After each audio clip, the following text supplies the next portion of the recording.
They were not supposed to win. That was never the plan. The 300 Spartans who stood at Thermopylae knew they were walking into death. But they also knew something far more powerful, that some defeats echo louder than victories. The Persian army was a sea hundreds of thousands strong. It moved like thunder, swallowing cities, rewriting borders, demanding submission. And yet, at a narrow pass between mountain and sea, 300 Spartans chose to resist. Not because they believed they could win, but because they believed the world needed to see someone try. King Leonidas of Sparta was not a man of comfort. He was a man of clarity. Raised in the Agoge, the brutal Spartan training system, he had learned that pain was a teacher, silence was strength, and discipline was freedom. He had buried friends, fought wars, and earned scars. And when the Persian threat rose, he didn't wait for permission. He chose the pass. He chose the stand. Thermopylae was no accident. It was strategy. A narrow strip of land where numbers meant nothing and resolve meant everything. Leonidas didn't bring an army. He brought a mindset. He chose men who had trained their minds to be still in chaos. Men who understood that victory is not always survival, sometimes it's sacrifice. On the first day, the Persians attacked in waves. The Spartans held formation, shields locked, spears ready, eyes calm. Dust rose. Blood spilled. But the line did not break. Behind those shields was not just muscle, it was years of preparation. Years of waking before dawn. Of training in silence.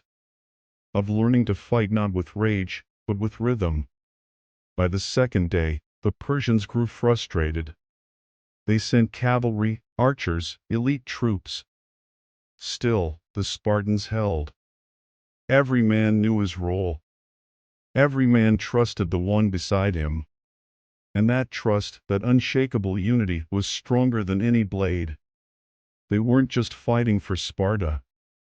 They were fighting for the idea that freedom is earned, not given. But courage is always tested. On the third day, betrayal came.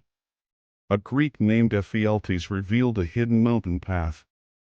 The Persians would flank them by morning. Leonidas gathered his men.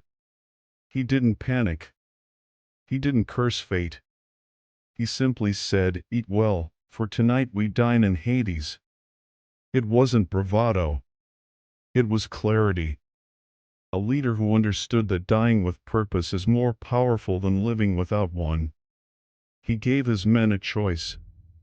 Leave or stay. Most stayed. Not because they wanted to die, but because they wanted to matter. They understood that some deaths are louder than 1,000 lives. That one moment of defiance could ripple through history. The final stand was not chaos. It was choreography. Spartans fought with precision. With purpose. With the knowledge that every second bought time for Greece to unite, to prepare, to rise. And when Leonidas fell, he fell facing forward. His eyes open. His blade drawn. Thermopylae didn't stop the Persians. But it stopped something else, the idea that fear always wins. It lit a fire across Greece. It turned scattered city-states into a nation. It gave birth to a resistance that would eventually drive the invaders out. And it proved that one stand, one moment of clarity, can reshape the future. But the story didn't end at the battlefield. It began there. Because what the Spartans left behind wasn't just a tale of bravery, it was a blueprint. A blueprint for how to live, how to lead, and how to endure. Thermopylae became more than a place. It became a symbol. A reminder that discipline is louder than fear, and that the human spirit, when trained, tested, and trusted, can defy even the impossible. In the years that followed, poets wrote verses, generals studied tactics, and philosophers debated the meaning of courage. But none could replicate what those 300 men had done. Because it wasn't just about strategy. It was about conviction. About choosing to stand when the world said, "You should kneel." Leonidas became legend. But he was once just a boy in training. Just a soldier in silence. His greatness wasn't born in the moment, it was built in the years before it. And that's the truth most people miss. Your defining moment won't announce itself. It will arrive quietly. And you'll either be ready or you won't. So what does it mean to be ready?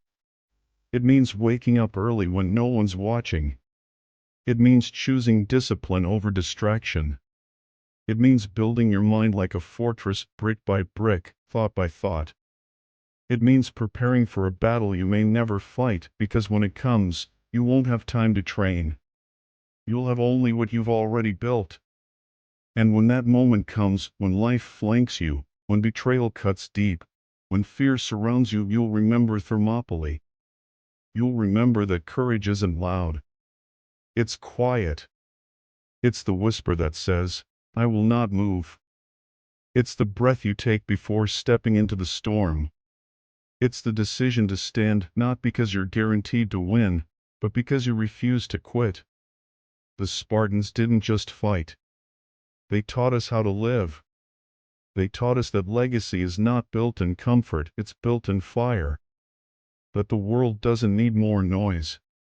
It needs more clarity. More people who train in silence, lead with purpose, and stand with honor. So train your mind. Sharpen your discipline. Build your character in the shadows. Because one day, the light will find you. And when it does, you'll either rise or retreat. And if you rise, the world will remember your stand. Because legends aren't born. They're built. In the fire. In the silence.